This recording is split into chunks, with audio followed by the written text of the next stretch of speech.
మనకి నిన్న సెకండ్ టెస్ట్లో రిషబ్ పంత్ వికెట్ కనుక మనం ఒకసారి చూసుకుంటే పక్కా ప్లాన్తో అవుట్ చేశారని చెప్పాలి.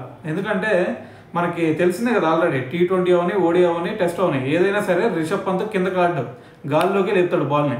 సో ఇది బెన్ స్టోక్స్ పసిగట్టి ఏం చేశాడంటే, ఓకే రిషబ్ పంత్ వచ్చాడు కదా, ఓకే మనం ఇద్దరు ఫీల్డర్ని సెటప్ చేసుకుందాం, ఎక్కడ లెగ్ సైడ్ ఒక ఫీల్డర్ని పంపిద్దాం, దాని తర్వాత లాంగ్ ఆన్కి ఒక ఫీల్డర్ని పంపిద్దాం అని చెప్పేసి ఇద్దరిని సెట్ చేసుకున్నాడు.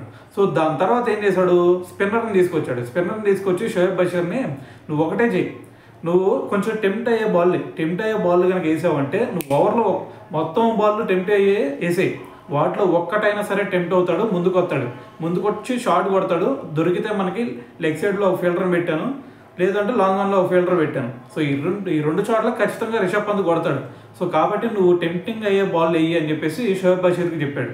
సో ఏదైతే అనుకున్నారో సేమ్ రిషబ్ పంత్ అదే విధంగా షాట్ ఆడాడు, క్యాచ్ వెళ్ళి లాంగ్ ఆన్లో క్యాచ్ పట్టుకున్నారు.